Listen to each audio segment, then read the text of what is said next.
Om Namo Narayanaye.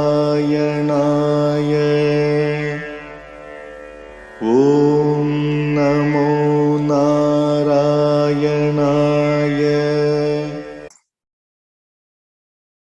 Asmat Gurubhyo Namaha, Asmat Parama Gurubhyo Namaha, Asmat Sarva Gurubhyo Namaha. So we're continuing on with our book by Satyamurti Iyengar of Gwalior, Sandhya Vandanam, explanation of Sandhya Vandanam. And we had gone into details of the mantras of Prataha Sandhya Vandanam, morning Sandhya Vandanam, and noon Sandhya Vandanam or Madhyanikam. Now we're going to have a look at Siam Sandhya, which is the third or the last one in the day. And then after that, there'll be an appendix. There'll be some other things that we'll talk about. So, Siam Sandhya Vandanam, the evening session at sunset. We have to note, the participant should face west because the sun rises in the east and the sun sets in the west. So the japa, or the chanting of the mantras, and the offering of arghya, which are the main two things, the chanting of japa, Gayatri japa, and the prayers said to the sun, and the arghyam, which is offered to the sun, the water oblations that are offered to the sun with the Gayatri mantra. These all have to be done towards the sun. So they have to be done towards the east in the morning, towards the east in the noon, and towards the west at sunset when the sun is in the west. However, you can't do achmana facing west. You can't do achmana. So some people, they do achmana facing east in the night or facing north, right? Maybe a good idea to do it north, because if you're facing east, then you'll have your back to the sun. So also in the noontime, sometimes people, they do achmana facing north. That's fine. That's okay, like that. But remember that normally we do the arghya and the Gayatri japa facing east. So in terms of directions, east is always the best direction, or it's always considered the most holy direction, because the sun, Surya Narayana, comes up in the east.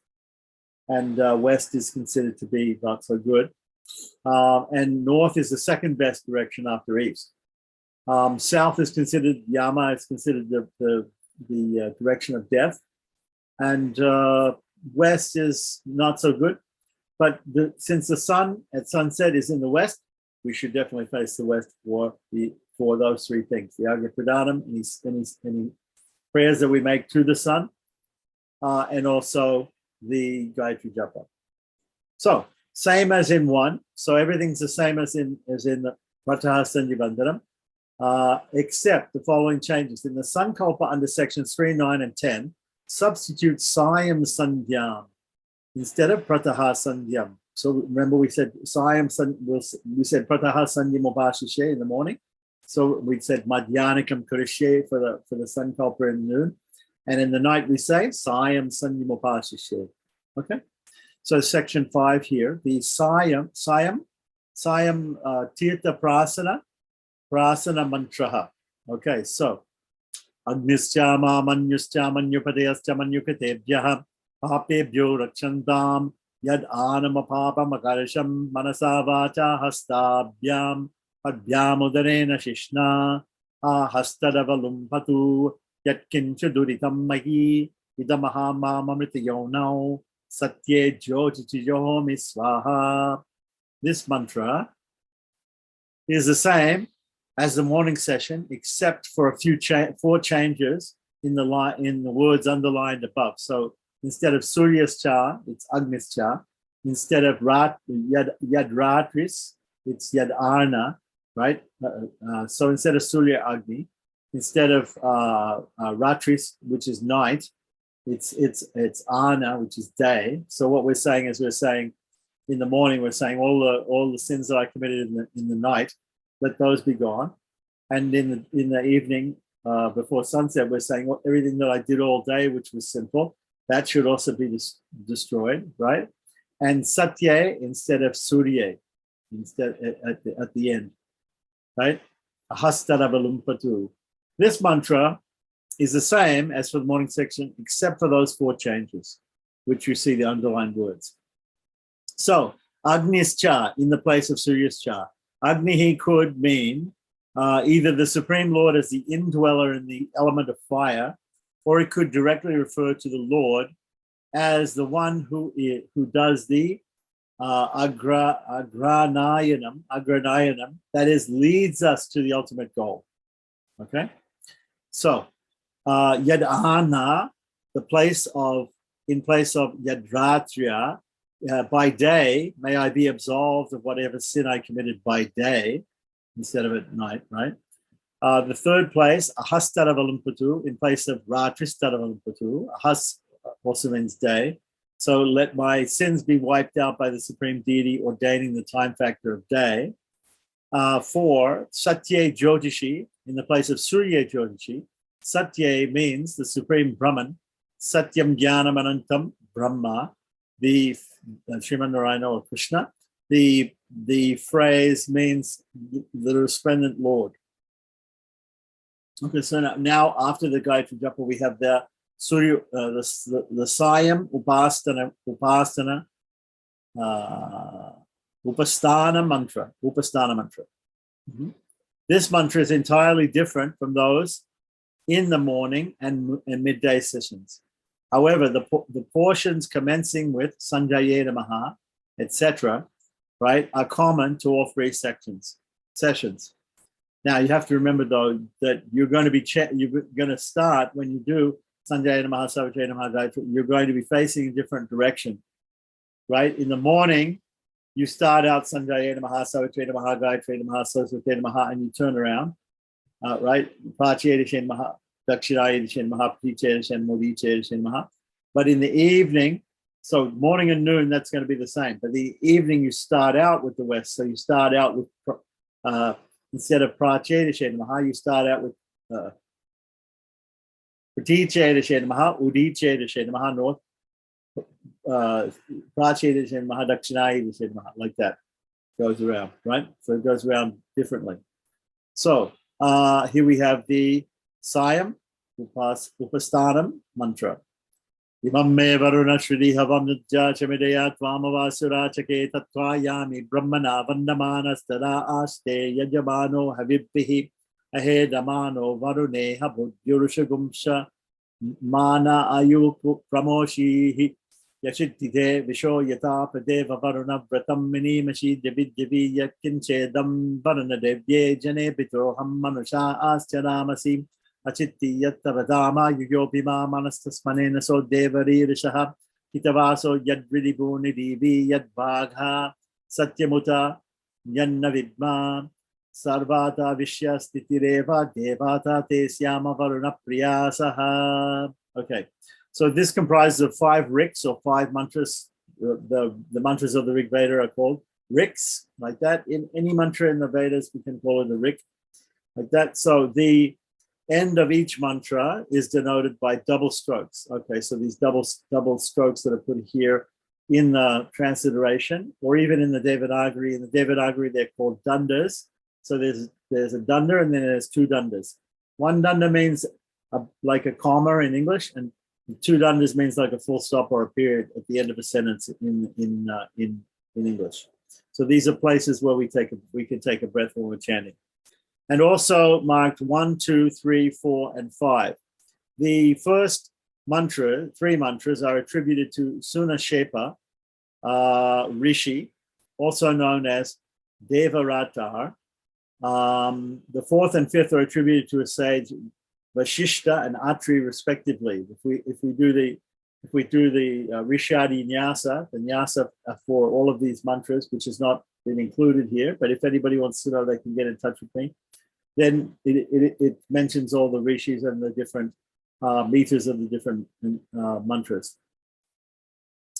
So the 4th and 5th are attributed to sages Vashishta and Atri, respectively. The chandas, or the meter, the poetic meter, for the 1st and 3rd is Gayatri, while for 2, 4, and 5, 1st and 3rd is Gayatri. For 2 and 4 and 5 is Tristup. Tristup is, Gayatri is usually 3 lines of 8 syllables, making up 24 syllables. The Tristup is usually 4 lines of 11 syllables. The could be 3 or maybe 3 lines of 11 syllables, but anyway. The Devata or deity is, however, one and the same, namely the Paramatman or the Supreme Lord Narayana, the internal controller, the indweller of Varuna, and all else Antaryami. Although on the face of it, it would seem to be a supplication of the deity named Varuna, right? Actually, in the morning, the sun is called Aruna, giving out his rays, and in the evening, he's called Varuna, drawing in his rays, like that. In the first three mantras attributed to Sunashepa, he invokes the grace of the Supreme Lord for being let off alive without being sacrificed at the altar, the Yupa Stamba.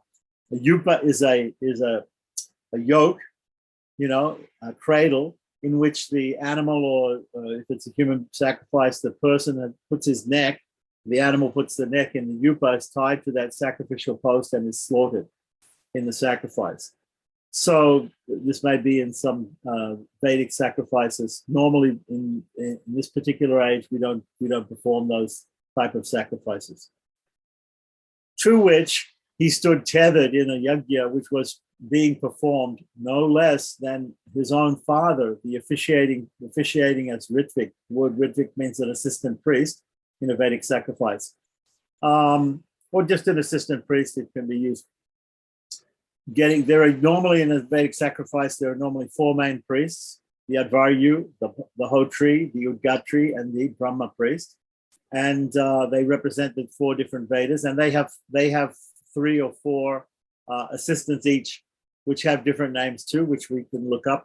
But if anybody's interested in all the names and the functions of these Vedic priests, they can get in touch with me. There's a email at the end of this session, at the end of the lecture. So he was officiating priest. He was an officiating priest, getting near him with the sword in his hand, ready to chop off his son's head. So it was what we call a Purusha Meda, or a human sacrifice.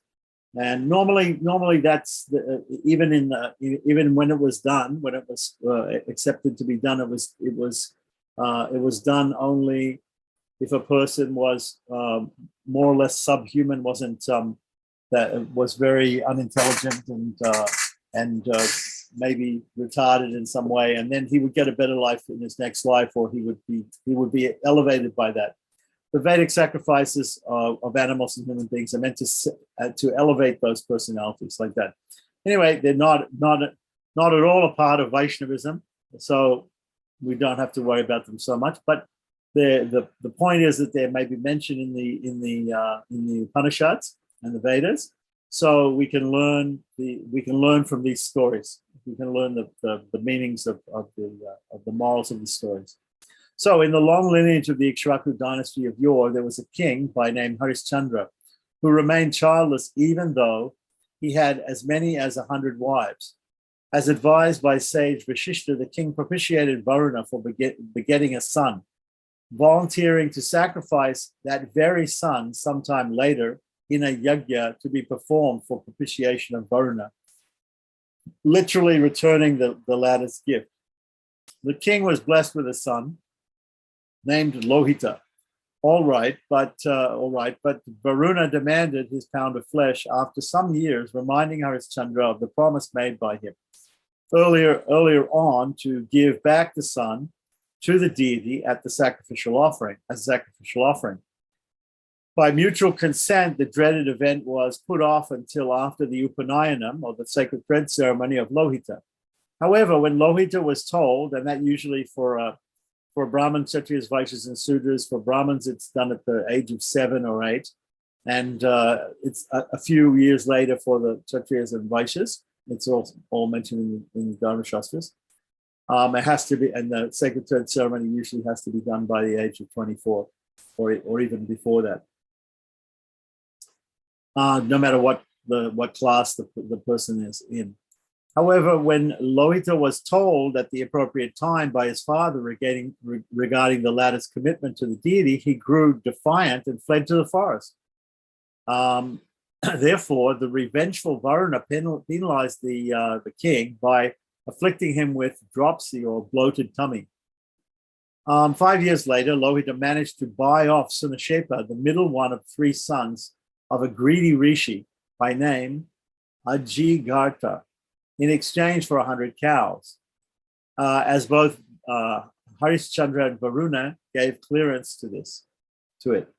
Well, Harishchandra was cured, and his fell malady, and the yajna was also launched.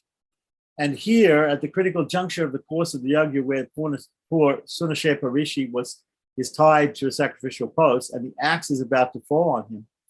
No wonder the poor victim, vicariously tethered to the post in the place of Prince Lohita, turns to Lord Hari and the unfailing Savior, whom one will do well to meditate upon in a dire situation like this. At the same time, it is noteworthy that Sunashepa did not couch the prayer in his own language, but he acquired through his tapas, or his penance, the appropriate Vedic diction for the said prayer. There is also another version, namely that Sunashepa fell at the feet of sage Vishwamitra, who was present there as a hotar. Hotar means one of the four main priests that offers oblations into the fire, which are called ahutis or hutis. And so he's called the hotar or hotri, and acquired from him the mantras for the supplication in question. This same mantra, by the way, that starts here, is a good one to know, because we use it whenever we do a ceremony. That there's a common ceremony that's done before as an anga or a limb to most ceremonies, and that is called punyavachanam. Punyavachanam is declaring a auspicious day and making holy water.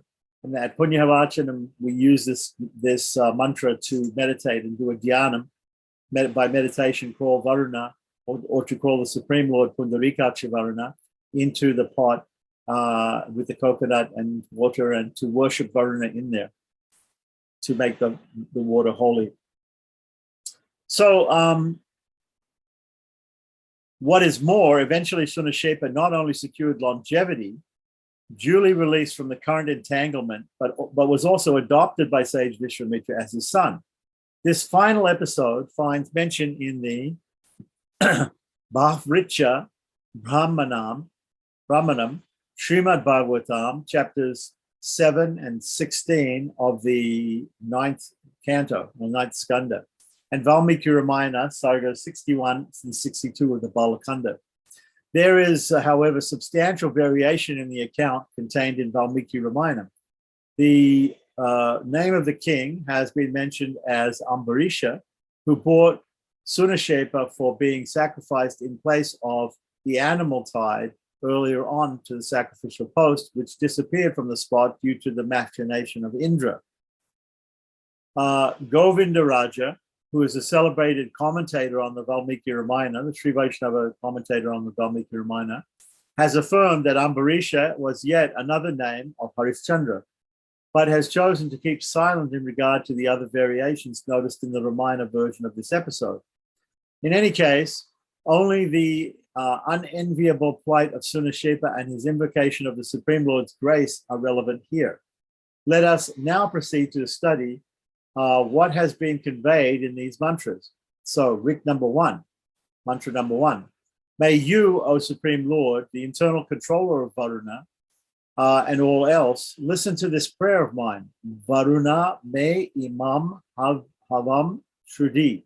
Right? So here we have the Sanskrit being put in a prose order. So right now, adhyacha, make me feel happy, released from my present bondage. Mam mridaya. I beseech you, seeking your protection. Tvam avashur achake. So Rick number 2, or mantra number 2, for the sake of my longevity, tat, I take refuge, yami, in you, tvam, Achyuta, the unfailing Savior, making obeisance to you and singing your glory in Vedic diction. Brahmana Vandamanaha. It is for an identical purpose, namely desiring the longevity of his son, Tadasaste. The king makes a sacrificial offering. Yajamanaha Havir Bihi. O Lord Varuna, the worship worthy, may you grant my request right now and here, Iha Bodhi, without getting angry with me for going against the wishes of the host king. Ahedamanaha, O adorable Lord, Urushamsha. Do not snatch away our lives, neither my life nor that of Prince Lohita, who got me sold to him for a price, nor that of the king hosting this yajna or sacrifice, substituting me for his son. Na ayu ma pramoshihi. So, mantra number 3, or Rick 3. O Lord, adorable by one and all, He Deva Varuna, even I, endowed with knowledge, Chit He, have skipped day by day, Yavi Yavi, the duties enjoined on us by you, as laid down in the Shastras or scriptures, Yat Te Vratam Pra Minimasi, like the creatures devoid of reasonings, Visho Yata, and thus offended you. Mantra number 4, or Rit 4. In this fourth mantra, attributed to Vashishta, the Lord's forgiveness is sought for the offense thrown at his devotees, Bhagavata Apacharas, far more cruel than the direct affront to Bhagavan referred to in mantra 3 above. So the Lord always feels that any offense made to him is bad, but any offense made to his devotees or the refugees at his feet, the prapanas or bhaktas, right? This is much worse, and the Lord takes it much more seriously, that offense. O Lord, may it please you not to torment us, ma naha virishaha, for the sins big and small, kincha, committed by us, base men, manushyaha, such as doing a great deal of harm to your devotees.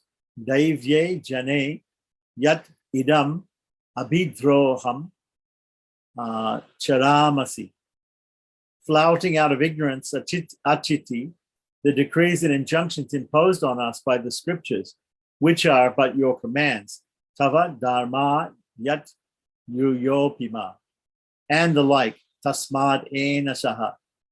So, and the fifth mantra, Rik 5, in this concluding Rik, attributed to sage Atri, the Lord's forgiveness is sought in respect to transgressions committed knowingly, as well as those incidental to one's association with the vicious and wicked.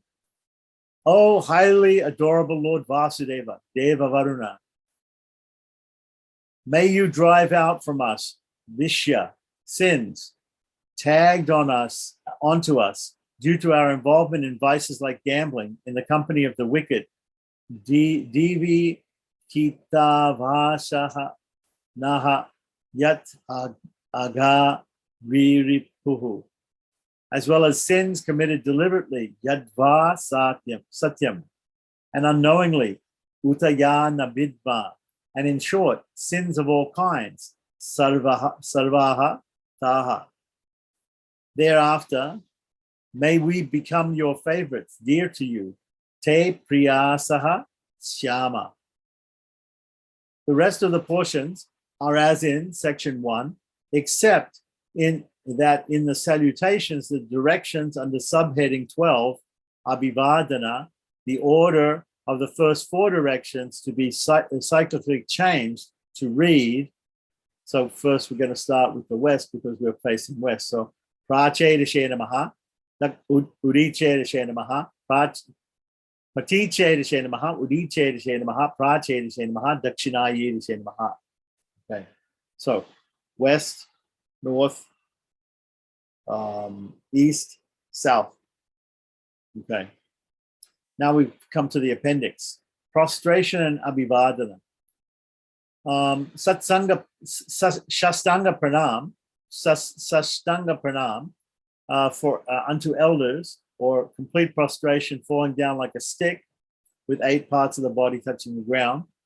That is prostration at the feet of one's parents, preceptors, and other elderly persons due to be venerated. The entire body, frontal part of the body, from the head to the foot touching the ground, was a regular feature and inherent habit of everyone in the olden days. This was automatically followed by abhivadana. Doing so was never considered beneath one's dignity. On the other hand, the participants stood to gain a great deal, a plethora of benefits accruing from the blessings of these elders, such as long life, strength, both physical and mental, renown, wealth, sound progeny, etc. While chanting the Abhivadana mantra, the participant should close his right and left earlobes with the respective palms and utter the mantras audibly enough, and at the end bend towards the feet of the elders, resting the palms kept open over the wrists crosswise, like this. These days, the youngsters have, however, deviated from the time-honored tradition to such an extent that they fight shy of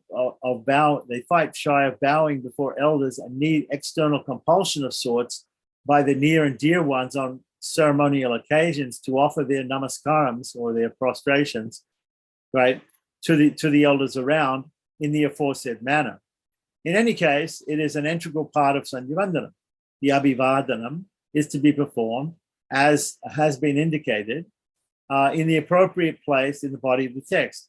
Here are more details of the same. The mantra runs like this: Abhivadaye. And we can put in, there are three or five rishis of every particular gotra. So we say, let's say if we have three rishis, we'll say amuka, amuka, amuka. If we fill in, sometimes if I fill in mine, I will say Vaishwamitra Agamarshana Koshika, right? Then so Abhivadiye, Vaishwamitra Agamarshana Koshika, Trayarshaya, Pravaranvita, right? Koshika Gotraha, or you can say whatever your gotra is, Amuka Gotraha, Apastamba Sutraha could be another type of sutra. In Krishna Yajurveda, there's also Bodhayana Sutra. There may be some other sutras, rarely, right? Mostly it's Apastamba and Bodhayana.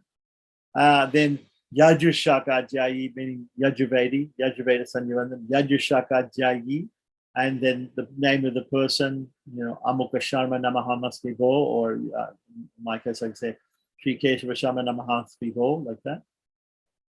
And it says here, so Pravaram. Pravaram is the different rishis in the particular gotras. So if you know your gotra, you can look here and you can find the rishis for that gotra to fill in the blanks of the Abhivadana. So this enumerates the rishis from whom the participant is descended. The table below contains these particulars in respect of some of the gotras.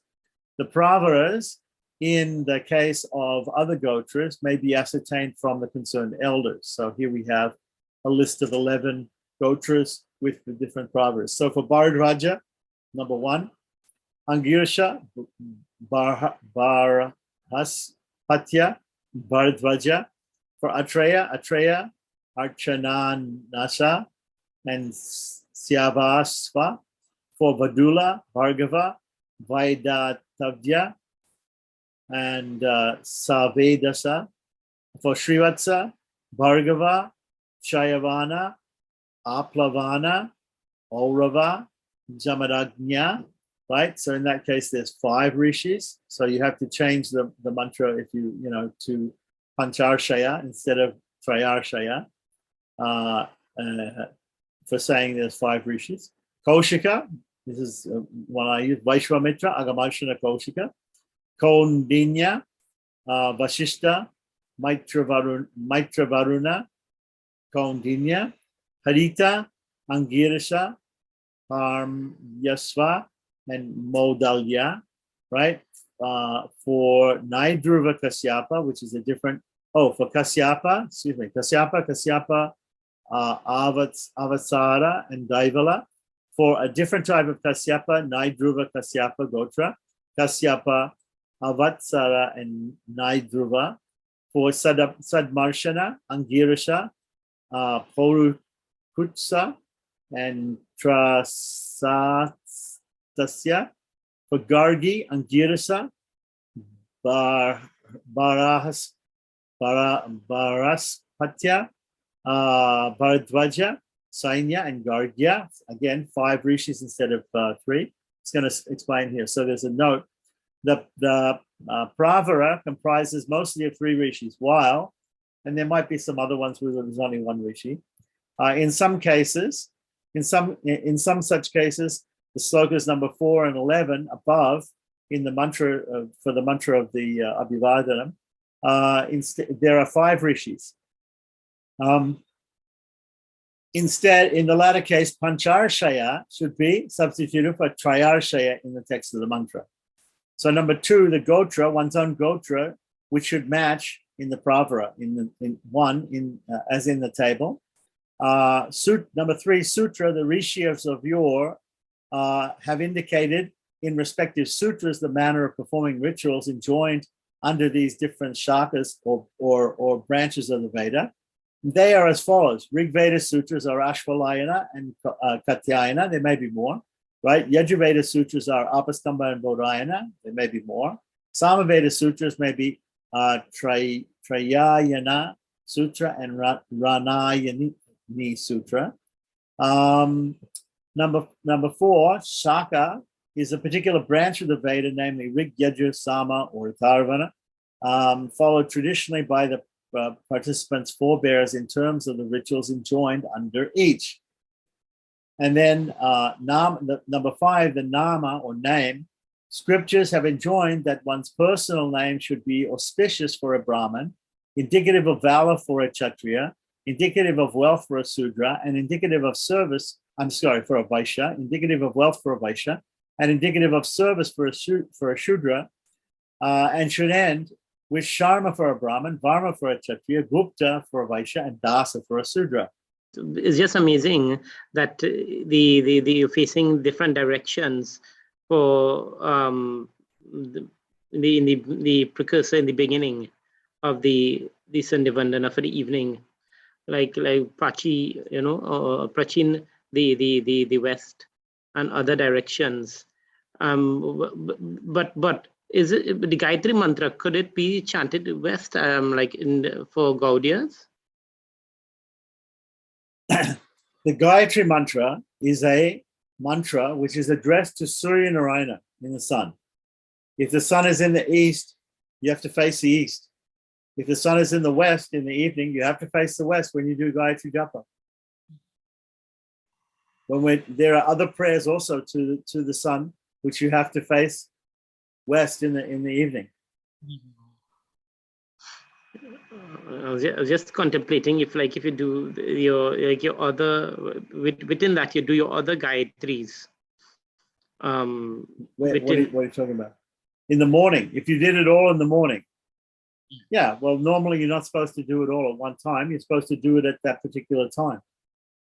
So if you're doing it at a time when the sun is in the east, then you should face east.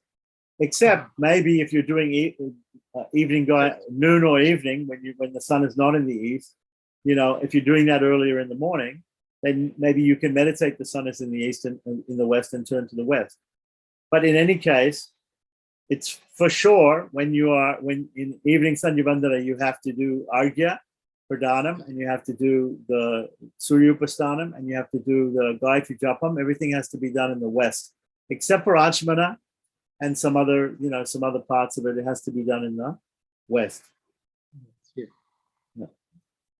So if you want to see this, you can look on YouTube. There are some people, if you ask, who are doing the different sandhyas, and you'll see the way that they which direction they face for each particular aspect. Of course, some people get it wrong. Even some Brahmins get it wrong.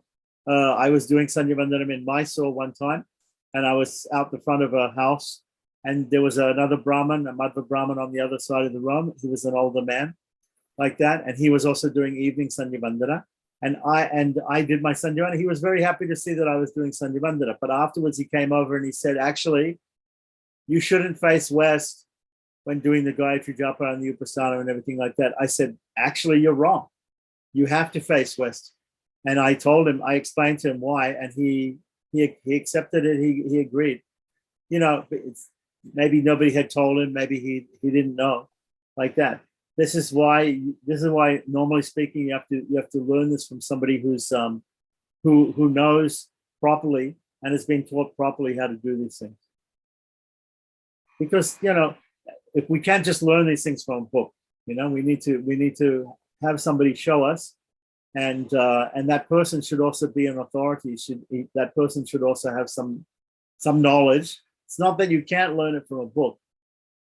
The person who wrote this book, Satyamurti, he's gone to great pains to include that, to include those little details. But even if you look on the internet, you'll see people trying to explain how to do Sandhya Vandana, and they're all Brahmins. They're all traditional Brahmins in India, like that. They all think they know, and sometimes they make a mistake, you know, and they do something a little bit different, like that, you know. So now there are differences in rituals. Rituals are an ocean, and there are differences in rituals, but there is no doubt about this particular point. Gayatri Japa and Gayatri Upasthana, Suryopastanam and Arghya have to be done in the West in Siam Sandhya Vandana. No doubt. No doubt. So even if you're not doing it at the right time, it's probably a good idea when you're practicing, because don't practice something that you're not going to do it like you would do. So if you do it at a different time, right, you have to offer one more Arghya as prayaschitta because of doing it at the wrong time. So if you're going to practice it, then practice Pratah Sandhya Vandanam the right way, Madhyanikam Sandhya Vandanam the correct way, and Siam Sandhya Vandanam the correct way. Because if you practice it in a wrong way, even if you say, well, I'm doing it in the morning, I should practice it. If you practice and practice and practice something in one way, then when it comes to doing it in the evening or doing it at noon, you'll forget and you'll do it the way that you practiced it, which may be wrong. So when you practice a ritual, no matter what time of day it is, I would suggest practice it the way it's supposed to be at the time of day when it's supposed to be done, like that. We can always do prayaschitta for doing something wrong, but if we learn something incorrectly, then even when we're doing it at the right time of day, if we continue to do things, you know, don't try to learn something in an incorrect manner. Try to learn everything in a correct manner. You know, then there's some exceptions. You say, okay, I have to go to work, so I have to do noon Gayatri in the morning.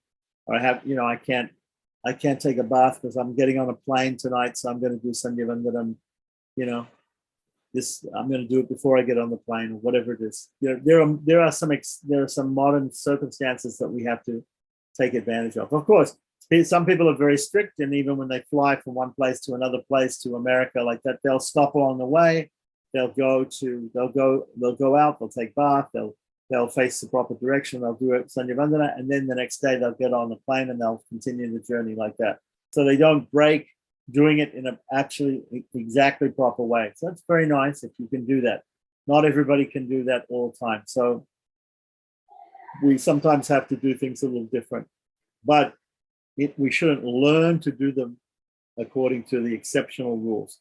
We should only learn to do them according to the proper rules, the original rules.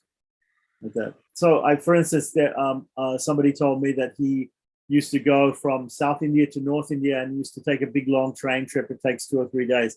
So he found out that there's a place that the train stops in the noon time at some place, and there's a person was a Vaishnava who lives very close, who has a well like that. And so this guy, he would go out, he would get his ticket endorsed. The train stays there for quite a long time because of lunch or something like that. He goes out, leaves the train station, gets his ticket endorsed, goes to his friend's place, takes bath from the well, does noon Sandhya Vandanam, right, and then comes back in time to get back on the same train and continue like that. So some people know how to do it, or they figure out how to do it. They figure out how to do it in a most proper way. But for most of us, it's very difficult.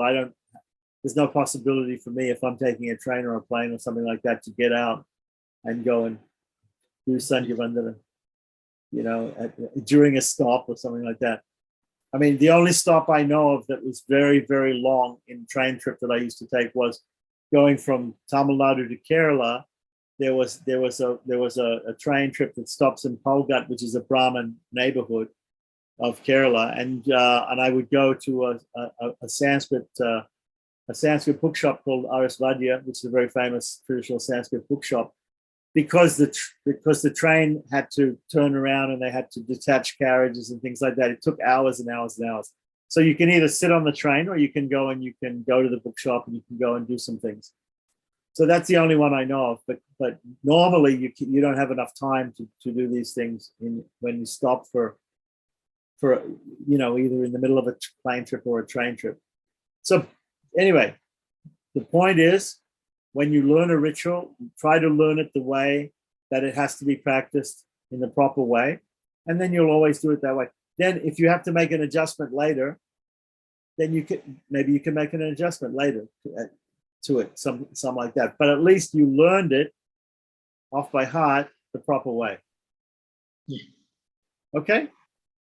Yupa, you said is a rope. Sacrificial post. If you go to places where they do animal sacrifice, like if you go to Kalighat in Calcutta, they have the goddess Kali there, like that. She's the presiding deity of Calcutta. And you go in there, they sell the people little goats, and they kill buffaloes even during the time of Durga Puja. They take them in, they tie them to the yupa, and they cut the heads off like that. Then they take the head and they offer it to the goddess on the altar on a plate, and then the rest of the body they take to the temple kitchens and they cook it up and they feed poor people with that Kali Prasad or Durga Prasad, whatever it is, like that. This is Shaktagama. This is not something that Vaishnavas do at all. Even South Indians, when they go there, they don't buy an animal to be killed. What they usually do is they buy some ghee. They take it in the temple, and then at the back of the temple, there's a yoni-shaped kund, right, for Devi, and there's a Brahmin there offering oblations of ghee into the fire to Devi, and they give the ghee to the Brahmin, and he offers oblations for them into the fire like that. Most vegetarians or South Indians will do like that. But, you know, there are people also who eat meat and who also like to worship Devi, and they want to perform an animal sacrifice, so they do that. There are different you know, methods of worship for different people in different modes of nature and and people who have different faiths, and that's the way it is, like that. Normally we don't go to such temples, you know, Vaishnavas don't go to such temples like that. And in Hari Bhakti Vilas, which is the book by the Goswamis of Vrindavan about Gaudiya Vaishnava worship, it mentions that some of these deities can be worshipped, but it never says. It says normally this deity, this demigod or this demigoddess is offered this type of meat or that type of meat or the other type of meat or this type of fish, like that. But as Vaishnavas, we don't offer that person that. We take sweet rice, we offer it to Lord Krishna, we offer it to Sriman Narayana, and we can offer that to the Devata, and they're very happy. They become satisfied because of that, because of taking Narayana's prasada or Sri Krishna's prasada. Okay? Sorry, one other thing. You said the word Hota is Hotra, the Hota priest. A Hotri, or it said there Hota. Hota, Hotri, it's just the same word. Ahuti, it comes from Huti. Ahuti means to offer into the fire. Hoshami means I offer sacrifice, right? This is the grihasta every morning, every evening. He asks his wife, will you allow me to perform the griha sacrifice? And she says, please perform the griha sacrifice. And he says, Hoshami. These are the mantras that between them that they have to say. So it's just a Sanskrit for offering oblation into the fire. Hotri is the person who actually puts. There are other priests who just, the Udgatri sings the Samaveda mantras in a melodious way. The Brahma priest is in charge of everything. He's the overall in charge. The Advayu priest is the one who is in charge of the sacrifice in the sense of knowing the the procedures and everything like that. And then the Brahma may have to do prayaschitta for any mistakes done in the sacrifice. There's a whole lot to be learned about Vedic sacrifices. Normally, Vaishnavas, we don't perform Vedic sacrifices. We are following Pancharatra Agama. That's how we worship the Supreme Lord. It doesn't involve Vedic sacrifices. There are Vedic sacrifices, and people do them. It's more a part of the Varnashram system than of Vaishnavism, like that. It's not against Vaishnavism to perform Vedic sacrifices, but in this particular age, very difficult to perform, very costly to perform, and we don't perform these animal sacrifices. If at all somebody does a sacrifice who's a Vaishnava, and for these animal sacrifices, he'll make an animal out of grains. They'll make a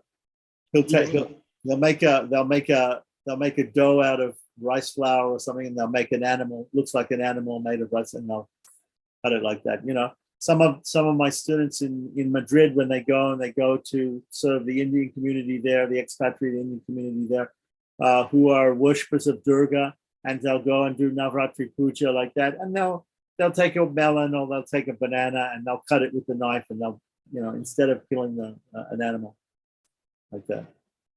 So there's ways of substituting, of doing things in a more ahimsa way, you know, without the suffering of an animal.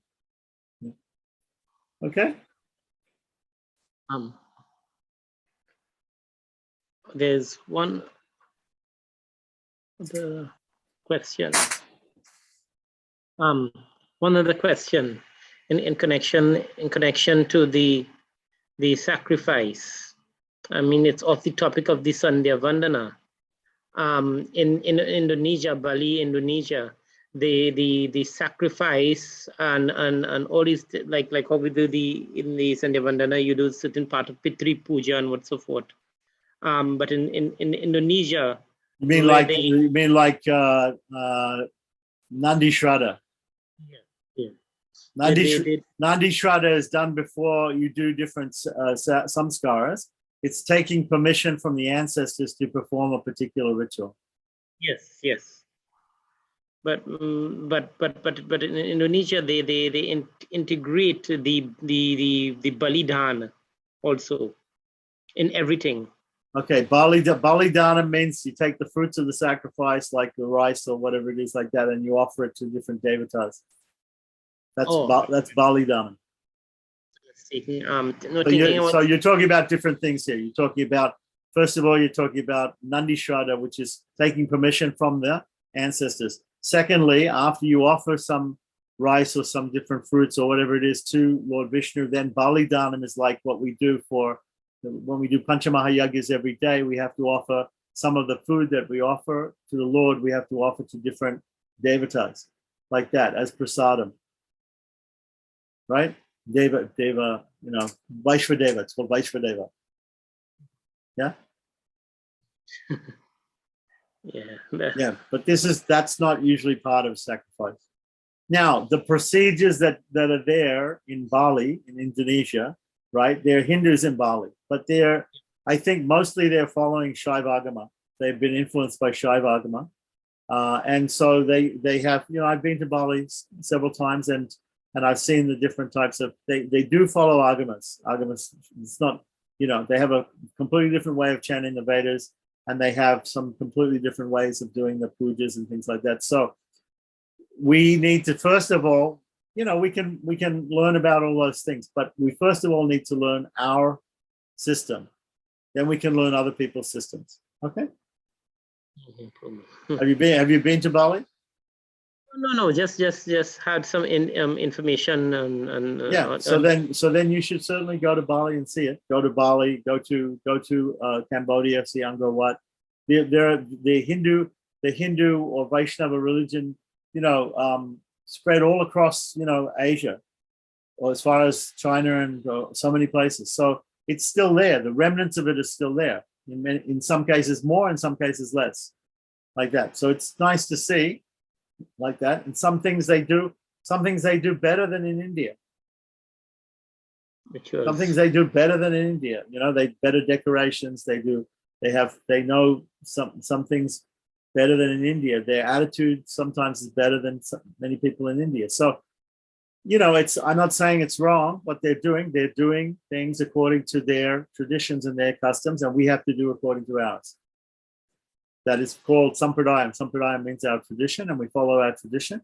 We follow our lineage, the lineage of our teachers, like that. If we want to learn about other things, first we learn our thing, and then we can learn about others. Okay. Well, before why I brought that up, I was came in contact with a particular blog with a Sri Vaishnav devotee. He was talking also. He's actually a native of Bali, but he's speaking about all the Vaishnav, the integration of Vaishnav puja system and worship, even the Sandhya Vandana and other aspects of it within their whole configuration, their whole system, so to speak. Okay. And about the whole setup. Okay. So maybe next time I go to Bali, I can meet him if you give me his information. We can correspond or something like that. I'd be very interested in that. But first, the purpose of these sort of lectures is to learn our system, not to learn their system first. Learn our system, understand our system, the meaning of our system, and how to form the rituals, first doctrines and practices according to our traditions. And then, if you want to learn anything else, any other doctrines and practices, you can. No problem. Om Namo Narayanaaya